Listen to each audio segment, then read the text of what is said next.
Orang yang sudah diselamatkan, yang sudah menerima karya keselamatan, orang yang dikasih oleh Tuhan, tidak mungkin dalam hidupnya melihat bahwa hidupnya berbicara mengenai dirinya sendiri, tidak mungkin. Sebab Tuhan sering membawa kita dalam suatu posisi yang terendah dalam hidup kita untuk melihat bahwa kita itu nothing, bahwa kita tuh harus bersandar pada Tuhan. Salvation belongs to the Lord. Salvation adalah apa yang kuusahakan. Keselamatan adalah milik daripada Tuhan. Bagaimana dengan hidup? Pertobatan apa yang harus kita miliki dalam diri kita?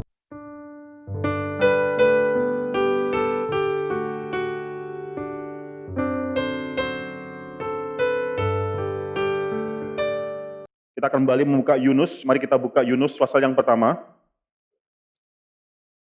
Kita akan masuk dalam pembahasan atau pembacaan daripada Yunus pasal yang pertama ayat yang ke-17 sampai Yunus pasal yang kedua ayat yang ke-10. Ya, Yunus pertama ayat ke-17 sampai 2 ayat 10. Saya membacakan ayat yang pertama 17, saudara membacakan pasal 2 ayat yang pertama, dan seterusnya kita akan bertanggapan. Demikianlah firman Tuhan. Maka atas penentuan Tuhan, datanglah seekor ikan besar yang menelan Yunus, dan Yunus tinggal di dalam perut ikan itu 3 hari 3 malam lamanya.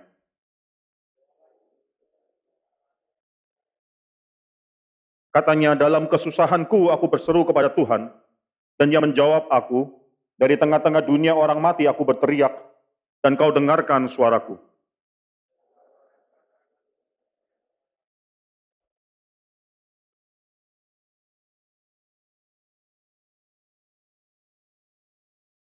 Dan aku berkata, telah terusir aku dari hadapan matamu, mungkinkah aku memandang lagi bait-Mu yang kudus?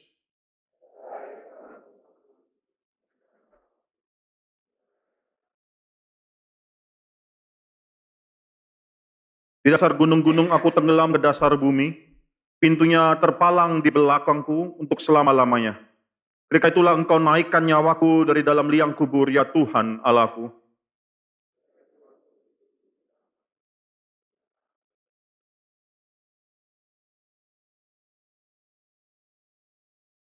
Mereka yang berpegang teguh pada berhala kesia-siaan, mereka yang akan meninggalkan Dia yang mengasihi mereka dengan setia.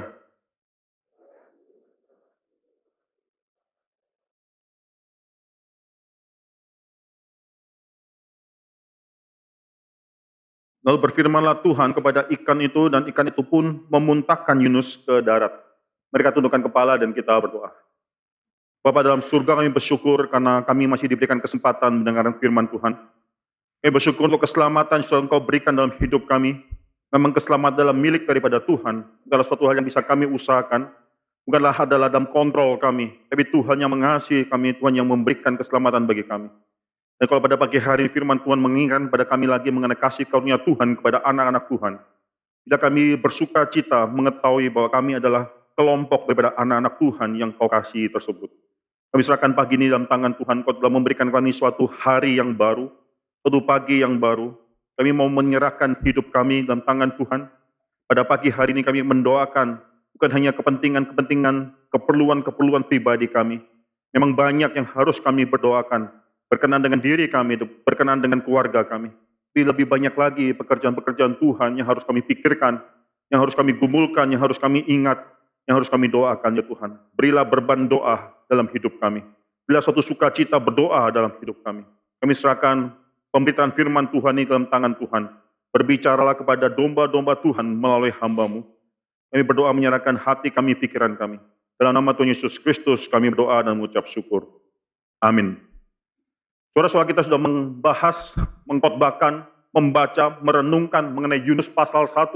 Bagaimana Yunus seorang yang adalah nabi daripada Tuhan, mendapatkan firman daripada Tuhan, tapi melarikan diri daripada Tuhan. Suatu hal yang demikian mengagetkan.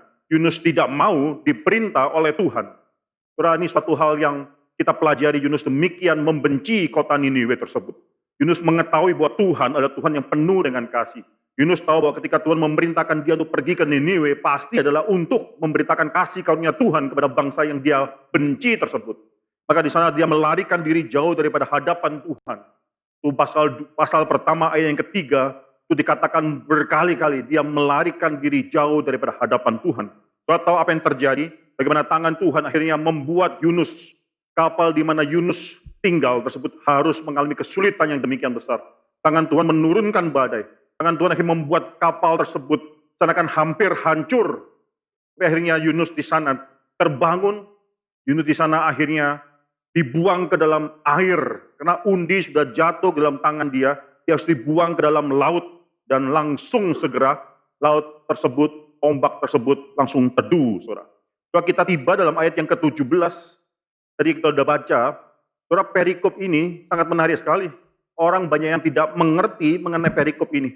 Yang diperdebatkan oleh mereka adalah bagaimanakah mungkin ada seseorang yang akhirnya bisa tinggal dalam perut seekor ikan yang besar, lalu akhirnya tidak mati dan masih hidup. Bagaimanakah mungkin orang tersebut bisa survive, ditelan oleh ikan yang besar dan masih hidup? Ada orang yang terus memperdebatkan lagi mengenai ikan apa, macam ikan apa ini, yang dia bisa menelan seorang dewasa bulat-bulat. Bahkan ikan yang besar, sperm whale misalnya, itu memiliki suatu tenggorok yang demikian kecil, yang bahkan jeruk pun tidak bisa masuk. Walaupun demikian besar, makanannya cuma plankton. Bagaimanakah mungkin ini akhirnya seorang dewasa akhirnya bisa masuk ke dalam tenggorokan dan masuk ke dalam perut ikan yang besar tersebut. Saudara, kita tidak pernah tahu ikan apa yang disebutkan di sini, saudara. Belum tentu ikan besar ini adalah ikan sperm whale, belum tentu juga. Tapi yang poinnya, Alkitab bukan sedang memperdebatkan, mempermasalahkan mengenai semua hal ini. Alkitab bukan mempermasalahkan bagaimana Yunus bisa bertahan dalam perut ikan selama 3 hari 3 malam. Apalagi Alkitab juga tidak mempermasalahkan, tidak sedang memperdebatkan, sedang mendiskusikan bagaimanakah mungkin Yunus akhirnya bisa ditelan oleh ikan yang besar tersebut. Poinnya bukan mengenai hal-hal itu, apalagi mengenai ikan macam apa. Bukan itu. Saudara perhatikan di sini, Yunus pasal 1 ayat ke-17, sampai Yunus pasal 2 ayat ke-10, itu dimulai dengan Tuhan, diakhiri dengan Tuhan, dan tengah-tengahnya bicara mengenai Tuhan. Itu poin yang paling besar yang harus kita terima di saat ini, saudara. Pasal 1 ayat 17, maka atas penentuan Tuhan, datanglah seekor ikan besar yang menelan Yunus. Luar biasa sekali ketika Yunus sudah berontak melawan Tuhan. Dalam rencana Tuhan, Tuhan sudah mempersiapkan satu ekor ikan besar tersebut. Jauh sebelum Yunus mungkin turun ke Yapo, saudara, Tuhan sudah mengirim seekor ikan besar yang akan terus mungkin mendampingi kapal tersebut, menantikan kapan Yunus dilemparkan daripada kapal tersebut dan dia akan menelan. Saudara, ikan besar itu adalah suatu hal yang sudah ditentukan oleh Tuhan, bukan untuk menghakimi Yunus, tapi justru untuk menyelamatkan Yunus. Atas suatu penentuan Tuhan, Tuhan sudah menyertai kapal tersebut. Dalam ombak yang demikian besar, ada ikan di bawah kapal tersebut yang akan dipersiapkan untuk menyelamatkan Yunus. Semua dalam rencana daripada Tuhan. Semua dalam kerja daripada Tuhan. Dan di sini, saudara, Tuhan sudah bekerja ketika manusia tidak melihat apapun. Ketika manusia hanya melihat suatu hal di mana Tuhan mungkin amarah kepada Yunus, ombak yang demikian besar yang turun pada saat itu. Kapal yang tidak bisa secure. Orang berteriak-teriak pada ilah-ilah mereka. Tuhan mempersiapkan seekor ikan untuk menyelamatkan Yunus. Maka Yunus dilemparkan dan atas penentuan Tuhan. Ikan tersebut lalu memakan dan mengambil Yunus untuk menyelamatkan Yunus. Kalau saudara melihat dalam pasal kedua ayat yang ke-10, di sana juga dikatakan lalu berfirmanlah Tuhan kepada ikan itu. Segala sesuatu bukan terjadi karena masalah cuma by chance, by accident, kebetulan ada ikan di sana, kebetulan itu ikan tersebut memakan Yunus, kebetulan ikan tersebut akan memuntahkan Yunus. Semua atas ketentuan Tuhan, apa yang terjadi dalam hidup Yunus, apa yang terjadi dalam hidup ikan tersebut, itu adalah juga atas perintah daripada firman Tuhan. Firman Tuhan yang menciptakan seluruh alam semesta.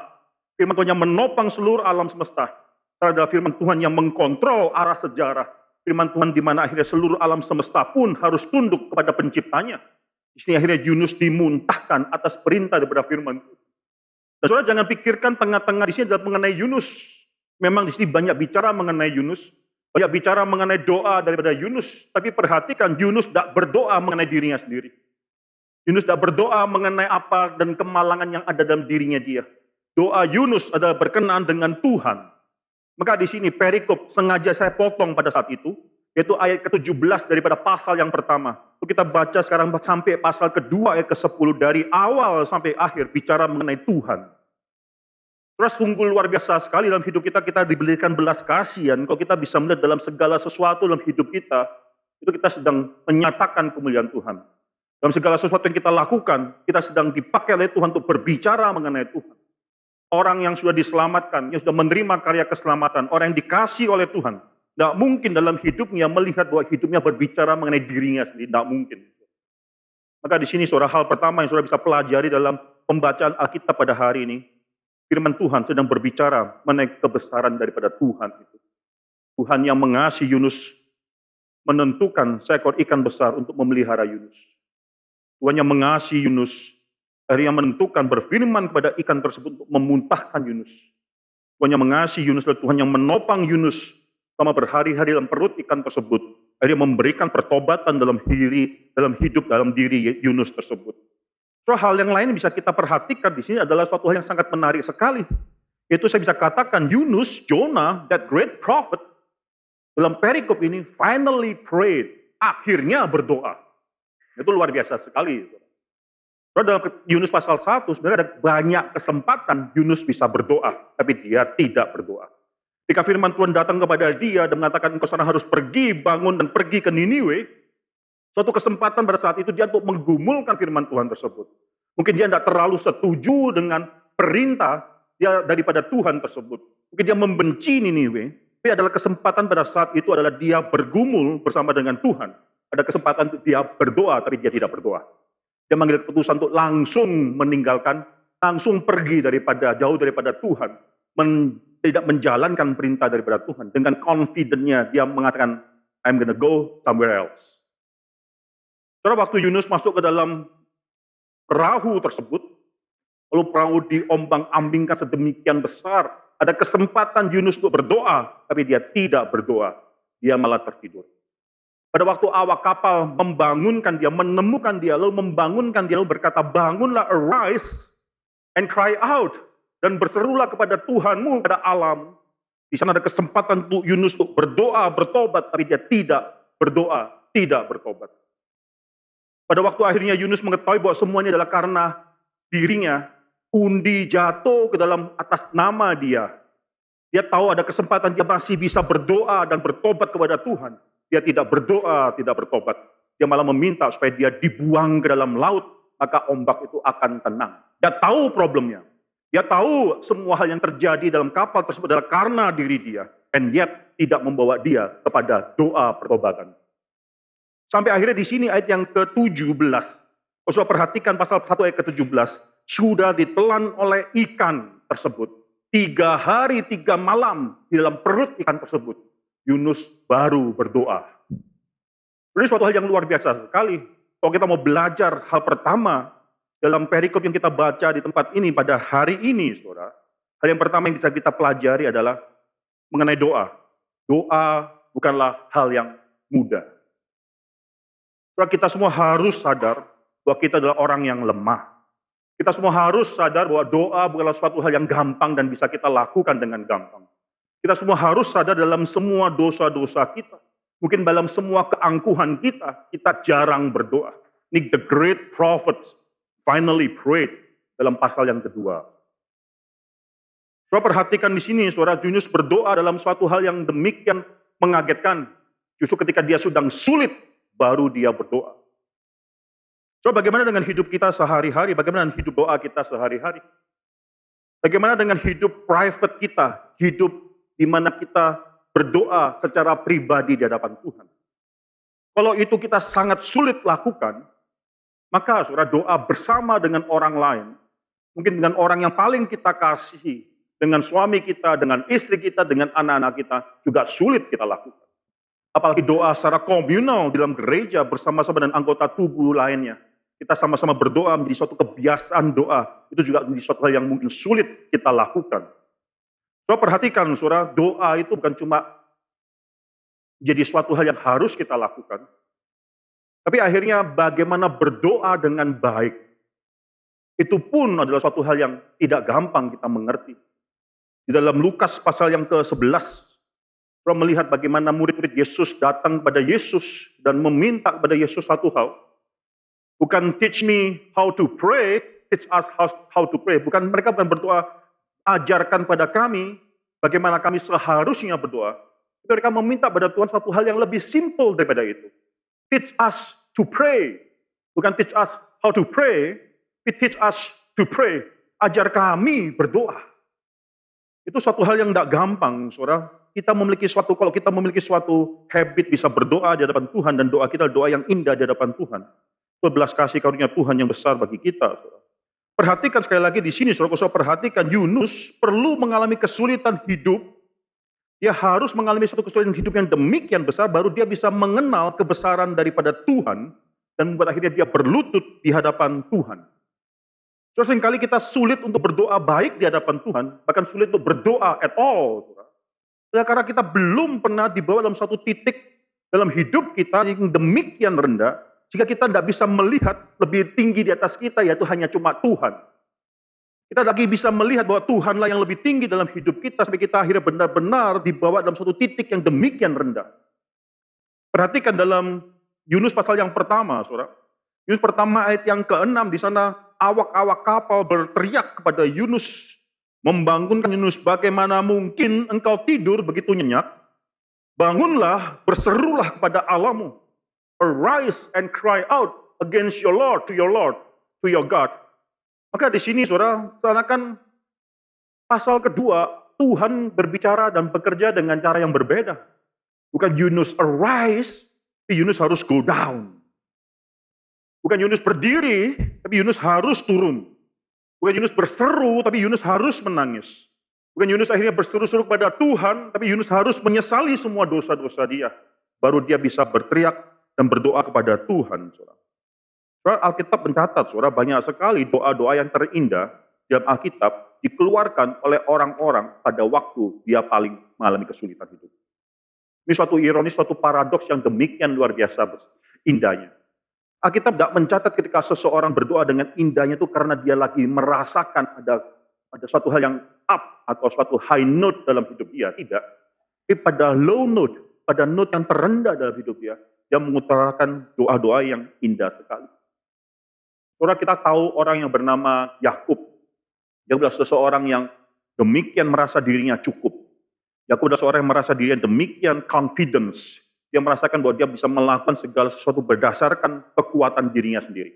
Dia adalah orang yang merasa diri cukup pandai untuk bisa melakukan tipu-tipu muslihat dan lain sebagainya yang dia rencanakan. Dia menggunakan rencana dia sendiri, kepandaian dia pikir, dia inovatif. Semua hal yang dia pikirkan sendiri untuk akhirnya mendapatkan hak sulung daripada Esau. Untuk mendapatkan berkat sulung daripada Esau. Seumur hidupnya dia mengusahakan bagaimana dengan caranya sendiri, dengan kekuatannya sendiri dia bisa berhasil. Di Laban pun dia akhirnya menggunakan kekuatannya dengan keringatannya untuk akhirnya bisa berhasil di tanah Haran tersebut di bawah Laban. Yakub adalah seseorang yang terus-menerus memikirkan bahwa dia bisa dan dia bisa mengusahakan segala sesuatu berdasarkan kekuatannya sendiri. Bahkan saudara perhatikan, dia jarang, tidak pernah berdoa. Hanya satu kali dicatat dalam Alkitab dia berdoa. Saudara perhatikan dalam hidup dia tidak pernah mengatakan bahwa Tuhan itu adalah Tuhanku.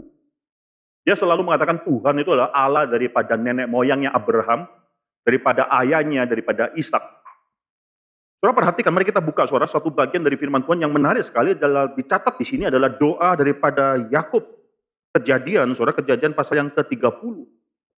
Kejadian pasal 30 mencatat suatu titik terendah kejadian pasal yang ke-32. Mencatat titik terendah daripada Yakub, di mana dia demikian ketakutan bertemu dengan Esau. Dia mendengar bagaimana Esau akan datang, bukan dengan hanya satu orang bertemu dengan satu orang saja, dia sudah mendatang membawa kawanan pasukannya. Pasti, saudara, itu adalah suatu maksud untuk mungkin akan membasmi keluarga tersebut, saudara, keluarga dia, saudara. Saudara melihat, saudara, akhirnya dalam segala kesulitannya dia, Yakub akhirnya finally berdoa. Kejadian pasal 32 ayat 9 sampai yang ke-12. Itu adalah isi daripada doa daripada Yakub. Kalau saudara perhatikan dalam seluruh Kejadian, ini adalah doa yang terpanjang. Doa terpanjang dalam seluruh Kejadian adalah doa daripada Yakub. Itu terjadi pada saat dia mengalami kesulitan yang demikian besar. Coba kita baca doa daripada Yakub ini, saudara, ya. Coba saya baca 9, saudara baca 10 dan seterusnya. Kemudian berkatalah Yakub, ya Allah nenekku Abraham dan Allah ayahku Ishak, Ya Tuhan yang telah berfirman kepadaku, pulanglah ke negerimu serta kepada sanak saudaramu dan aku akan berbuat baik kepadamu.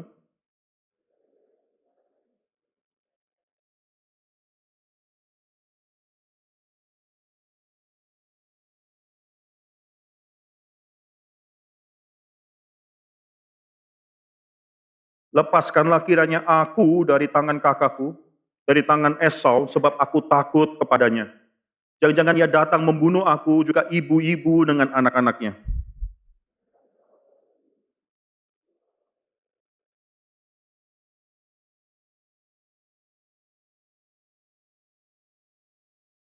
Coba perhatikan di sini, ini doa, sekali lagi, doa yang terpanjang, salah satu doa yang terindah dalam seluruh Alkitab, saudara. Di sana baru dibuka dengan suatu perkataan, ya Allah nenekku Abraham, dan Allah ayahku Ishak, ya Tuhan yang telah berfirman kepadaku. Coba perhatikan di sana, keluarlah suatu kalimat daripada mulut daripada Yakub ayat ke-10, sekali-kali aku tidak layak untuk menerima segala kasih dan kesetiaan yang engkau tunjukkan kepada hambamu ini. Berkeluar perasaan ketidaklayakan tersebut. Ayat yang ke-11, saudara, lepaskanlah kiranya aku dari tangan kakakku. Deliver me, please. Dia memohon kepada Tuhan. Deliver me, please. Daripada tangan daripada Esau. Tapi ini bukanlah akhirnya masih belum Yakub masih belum memiliki konsep mengenai Tuhan yang benar. Karena dia masih memanggil Tuhan sebagai Tuhan daripada Allah nenek moyangnya Abraham. Daripada Allahnya Ishak, ayahnya. Sampai nanti baru pasal 33, ketika dia sudah dipukul oleh Tuhan sedemikian rupa, sehingga dia menjadi seorang yang lumpuh, tidak lagi bisa memegahkan kekuatan diri sendiri. Pasal 33 ayat ke-20, baru keluar satu kalimat, Allah Israel ialah Allah. Atau dalam terjemahan lain, Allah ialah Allah Israel. El Eloi Israel. Itu dia baru memanggil Allah adalah Allahnya, bukan Allah nenek moyangnya, bukan Allah daripada ayahnya, tapi Allah daripada dirinya tersebut. So, Tuhan sering membawa kita dalam suatu posisi yang terendah dalam hidup kita untuk melihat bahwa kita itu nothing. Tuhan seringkali membawa kita dalam suatu posisi kesulitan hidup untuk menyatakan kepada kita bahwa kita tuh harus bersandar pada Tuhan, menyatakan kebesaran daripada Tuhan. Sebab perubahan daripada Yunus, dia melihat semua hal ini. Setelah dia melihat bahwa Tuhanlah yang berdaulat atas hidup dia, baru bisa ada perubahan dalam hidup dia. Perhatikan saudara, Yunus pasal 2. Yunus pasal 2 ayat ketiga, bisa dikatakan, telah kau lemparkan aku ke tempat yang dalam. Yunus tahu bahwa segala sesuatu yang terjadi dalam hidup dia adalah karena kedaulatan Tuhan tersebut. Bahwa Tuhan sedang bekerja dalam hidup dia. Dia tidak melihat ini sebagai suatu accident of history, suatu hal yang pure chance, tidak. Dia melihat Tuhan bekerja, bahwa ketika orang-orang awak kapal tersebut melemparkan dia ke dalam laut, dia sadar itulah Tuhan yang sedang melemparkan dia ke dalam laut yang dalam. Dia sadar, pengenalan dia sekarang mengenal bahwa ini semua adalah pembentukan daripada Tuhan. Fakta bahwa kalau dia masih bisa hidup dalam perut ikan tersebut selama 3 hari 3 malam, itu adalah rencana daripada Tuhan. Maka di sana sudah pengenalan kita bahwa Tuhan bekerja. Dalam segala sesuatu, dalam kesulitan hidup kita, dalam hal yang paling yang mungkin tidak suka dalam hidup kita, itu tetap adalah campur tangan Tuhan yang sedang bekerja. Ketika kita mengalami suatu didikan daripada Tuhan, kita melihat tangan Tuhan yang bekerja, itu yang bisa mempertobatkan kita.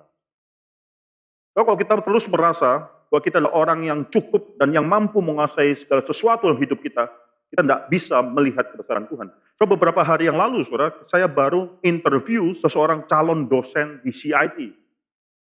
So, kita tanya, akhirnya dia mengaku ada suatu hal yang dimana dia struggle. Struggle yang menurut saya itu adalah inti daripada struggle dia, pergumulan dia sebenarnya adalah dosa di hadapan Tuhan. Dosa ini bukan dosa pornografi, bukan dosa congkak, bukan dosa iri hati pada orang yang lain, tidak. Orang ini adalah orang yang dia mengakui ada suatu kemungkinan mental disorder, di mana dia memiliki suatu kebiasaan yang namanya OCD. Saudara tahu OCD? Obsessive Compulsive Disorder. Dia terlalu memikirkan dia adalah seorang perfectionist, dia merasakan bahwa segala sesuatu, kalau dia tidak bisa mengkontrol dalam hidup dia merasa ada kekurangan, lalu dia terus memikirkan mengenai akibat jelek yang bisa terjadi dalam segala hal yang dia lakukan. Contoh, saudara, kalau dia tidak tutup pintu daripada Grab cukup kencang, kurang keras. Dia harus memikirkan bagaimana kalau pintu itu nanti akhirnya terbuka, tengah jalan, lalu ada orang yang naik sepeda motor, lalu tertabrak pintu tersebut, lalu jatuh, akhirnya dilindas dengan mobil yang lainnya, akhirnya mati dan sebagainya. Dia mikirnya sampai berkali-kali lipat, saudara. Semua hal dia pikirkan, dia terlalu memikirkan bagaimana saya harus melakukan, seakan semua harus di dalam tangan kontrol dia. Saya katakan kepada dia, kamu tahu enggak, itu sebenarnya akar daripada permasalahan itu adalah dosa di hadapan Tuhan. Karena kamu merasakan bahwa kamu harus in control of everything. Saya kira dia memang benar. Saya sudah baca paper, sudah baca ini dan itu mengenai OCD tersebut. Dan dia katakan, ini memang ketidakpercayaan. At the heart of the problem adalah unbelief. Dia merasa bahwa segala sesuatu harus di dalam kontrol dia. Orang semacam ini saya katakan, kamu kalau demikian, mikir semacam demikian. Terus merasakan bahwa segala sesuatu harus dalam kontrol kamu. Bagaimana kamu bisa merasakan ada assurance of salvation daripada Tuhan? Karena salvation doesn't belong to you. Keselamatan bukan dalam kontrol kamu tidak bisa mengusahakan keselamatanmu. Bukan karena kamu sudah melakukan sesuatu hal secara perfect, secara bagus, baru kamu bisa mendapatkan keselamatan tersebut. Lalu dia terdiam, dia tertegun. Memang, saudara, pada akhirnya, ini semua bagi dia bisa membawa kepada suatu perasaan. Mungkin keselamatan pun harus dia usahakan dengan sempurna. Saudara, sampai akhirnya seseorang diberikan suatu kesempatan dari Tuhan untuk akhirnya mengaku bahwa dia is not in control, dia tidak bisa melihat bagaimana Tuhan itu besar dalam hidup dia. Dan di sini, saudara, Tuhan sengaja membiarkan akhirnya Yunus melawan dia, dan akhirnya memukul dia, dan akhirnya membiarkan dia dalam perut ikan tersebut 3 hari 3 malam, tidak bisa melakukan apapun. Mengapa dia harus tunggu 3 hari 3 malam baru berdoa? Saya tidak bisa menjawab pertanyaan tersebut. Di faktanya dia menunggu 3 hari 3 malam, dan dia akhirnya baru berdoa, doa-doa semacam ini. So perhatikan, saudara, doa pertobatan daripada Yunus ini. Yunus nanti tentunya masih harus mengalami suatu proses, di mana dia harus bertobat lagi.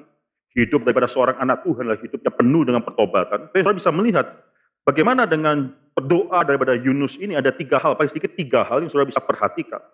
Pertama, doa Yunus, dalam pertobatan Yunus dimulai dengan satu kesadaran bahwa dia itu is in despair, dalam satu kesulitan yang luar biasa besarnya. Seringkali Tuhan memakai kesulitan hidup tersebut, kita baru sadar bahwa kita memang in despair already, baru kita bisa akhirnya diberikan satu doa pertobat oleh Tuhan. So perhatikan, ya ini ayat yang kedua daripada pasal yang kedua, dalam kesusahanku, ya.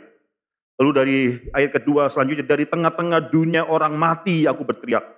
Ya, saudara bisa melihat lagi bagaimana saudara bisa melihat air, ayat yang kelima, air telah mengepung aku, mengancam nyawaku, samudera raya merangkum aku, lumut lautan membelit kepalaku. Ayat ke-6, di dasar gunung-gunung aku tenggelam ke dasar bumi, pintu terpalang di belakangku untuk selama-lamanya. Saudara, itu semua adalah suatu kemalangan dalam hidup dia. Dia menceritakan, dia mengakui bahwa hidup dia adalah hidup yang demikian malang, bahkan dia sekarang adalah di tengah-tengah dunia orang mati. Belum mati, tapi di tengah dunia orang mati. Seakan akan mati sebentar. Tapi perhatikan, saudara, doa Yunus bukan cuma dimulai dengan kesadaran akan kesulitan hidup. Kalau kita hanya terpaku atas kesadaran akan kesulitan hidup kita tidak pernah bisa advance di hadapan Tuhan. Kalau kita hanya melihat segala sesuatu yang akhirnya menekan kita akhirnya hanya mengasihani diri kita sendiri saja. Doa Yunus bukan cuma doa yang akhirnya mengasihani diri dia. Yunus bukan sedang menceritakan segala keluh kesah dia, bagaimana dia adalah orang yang demikian malang. Tidak, lebih daripada itu, ada suatu hal yang menerobos dalam doa Yunus, dalam ayat yang keempat, saudara. Dalam Yunus pasal 2 ayat keempat, dia katakan di sana, aku berkata, telah terusir aku dari hadapan matamu. Bagi Yunus bahwa dia sekarang sudah jauh daripada mata Tuhan. Kalau tadi dalam pasal yang pertama, dia sengaja mau lari daripada hadapan Tuhan. Sekarang realization daripada doa Yunus ini adalah dia memang sekarang sudah jauh daripada mata Tuhan. Dia baru sadar bahwa memang sekarang kemalangan yang terbesar yang dia miliki adalah jauh daripada mata belas kasihan daripada Tuhan tersebut. Saudara, kalau kita belum pernah sadar berapa jauh kita daripada Tuhan, kalau kita melihat sebuah kemalangan yang terjadi dalam hidup kita, itu hanya membuat kita berbelas kasihan pada diri kita sendiri, tidak pernah membawa kita dekat pada Tuhan. Pergumulan kita alami dalam hidup ini harusnya membuat kita berintrospeksi dalam hidup kita. Apakah kita mengalami semua kesulitan hidup ini karena adalah didikan daripada Tuhan? Di mana mungkin at the lowest point dalam hidup kita adalah the farthest away kita daripada mata Tuhan tersebut.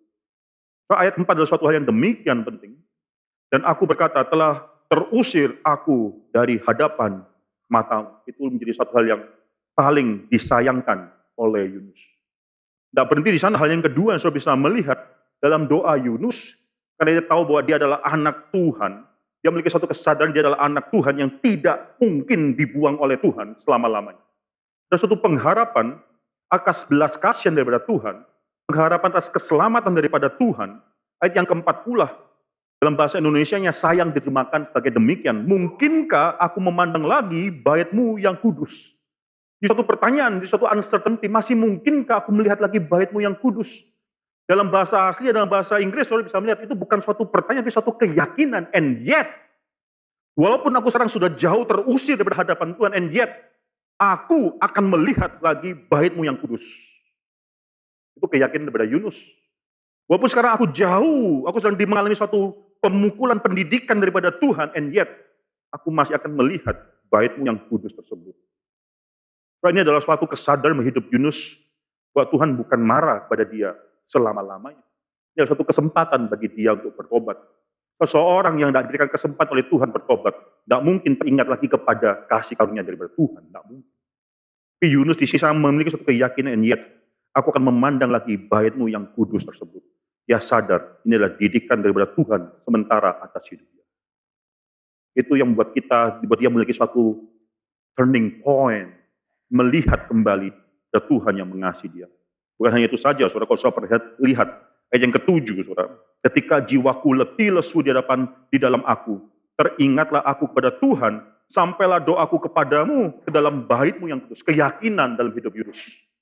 Bahwa dia sekarang berdoa, Tuhan tetap mendengarkan. Walaupun dalam ayat ke-6, dikatakan bahwa dia sudah jauh di dasar laut. Tuhan sudah demikian jauh, and yet, doa seorang yang beriman, aku berdoa, pertobatanku ini, Tuhan mendengarkannya. Saudara bisa melihat dari ayat yang ke-9, saudara. Aku dengan ucapan syukur, ku persembahkan korban kepadamu, apa yang ku nasarkan akan ku bayar oleh satu kalimat. Di sini poin yang terakhir, daripada doa Yunus yang demikian penting, ada suatu kesadaran bahwa keselamatan adalah milik daripada Tuhan. Salvation belongs to the Lord. Salvation bukanlah apa yang kuusahakan. Keselamatan adalah milik daripada Tuhan. Keselamatan adalah milik daripada Tuhan, oleh karena itu dia menyerahkan diri kepada Tuhan. Dan dia sadar, dia adalah anak Tuhan yang sedang dididik. So, bagaimana dengan hidup kita? Bagaimana dengan hidup warga kita? Bagaimana dengan hidup gereja ini, saudara? Pertobatan apa yang harus kita miliki dalam diri kita? Pertobatan apa yang harus kita miliki dalam keluarga kita, dalam gereja ini? Mungkin, saudara, tanpa Tuhan mengizinkan suatu hal terjadi hidup kita, ganjaran Tuhan tiba dalam hidup kita. Kita tidak mungkin bisa sadar seberapa kosong kemegahan hidup kita ini. Tanpa ada ganjaran Tuhan datang dalam hidup Yunus, dia tidak pernah tahu seberapa kosong nilai hidup dia. Saudara, dalam pasal yang ketiga dan seterusnya, saudara akan melihat bagaimana bukan saja Yunus yang bertobat, tapi Yunus yang sudah akan membayar nasar dia tersebut. Yang sudah berjanji dia akan membayar semua janjinya di hadapan Tuhan, dia akan pergi ke Niniwe, dan pertobatan Yunus menjadikan pertobatan daripada Niniwe. Kita adalah anak-anak Tuhan, kalau kita bertobat, saudara, tidak mungkin pertobat yang tidak membawa dampak pada orang sekitar kita. Itu nanti akan kita pikirkan, saudara. Tapi sekali lagi saudara perhatikan dalam Yunus pasal yang keempat nanti, Yunus masih perlu mengalami proses. Yunus masih perlu mengalami bagaimana dia harus rendah hati di hadapan Tuhan. Yunus masih harus mengalami pertobatan demi pertobatan. Di sini, saudara, membuat suatu peringatan pada kita, bahwa kita sebagai anak Tuhan tidak bisa bermegah di hadapan Tuhan. Hidup kita adalah hidup yang harus dipenuhi dengan pertobatan demi pertobatan di hadapan Tuhan. Mari kita tundukkan kepala dan kita berdoa. Bapa dalam surga, kami bersyukur untuk semua hal yang sudah Tuhan berikan dalam hidup kami. Terutama kami bersyukur untuk keselamatan yang sudah Tuhan berikan. Keselamatan yang bukan kami usahakan, tapi keselamatan yang dalam milik daripada Tuhan itu sendiri. Kami bersyukur ya Tuhan, kalau keselamatan adalah milik Tuhan dalam hidup kami. Kami adalah anak Tuhan yang dikasihi oleh Tuhan. Maka ada ganjaran, ada didikan daripada Tuhan. Ada segala sesuatu yang mungkin Tuhan izinkan terjadi dalam hidup kami. Kami bisa melihat kebesaran dan kedaulatan Tuhan dalam hidup kami. Bapa, hamba-Mu meminta supaya Tuhan memberikan kesempatan-kesempatan bertobat bagi kami semua. Hal-hal yang mungkin angkuh, yang kami sombongkan dalam hidup kami. Yang perlu dikikis, Karena itu adalah suatu hal yang tidak mungkin memuliakan Tuhan. Kikislah ya Tuhan. Kami menyerahkan setiap daripada kami yang berkumpul di tempat ini. Keluarga kami, keluarga daripada saudara-saudara kami yang kami kenal. Ya Tuhan, bekerjalah melalui hidup kami, hidup keluarga kami. Berdoa untuk gereja ini juga ya Tuhan, masih banyak hal yang harus kami kerjakan, yang belum kami kerjakan. Tuhan beri pada kami juga suatu pertobatan secara komunal, secara suatu komunitas, di mana kami bisa melihat dan mengharapkan kemuliaan Tuhan yang lebih besar lagi. Misalkan semua dalam tangan Tuhan. Kami juga serahkan pokok-pokok doa kami dalam tangan Tuhan. Tuhan berikan pada kami suatu hati yang rindu berdoa bagi kerajaan Tuhan, pekerjaan Tuhan. Suatu hati yang bersuka cita mendoakan hal-hal tersebut ya Tuhan. Dalam nama Tuhan Yesus Kristus kami doa mengucap syukur. Amin.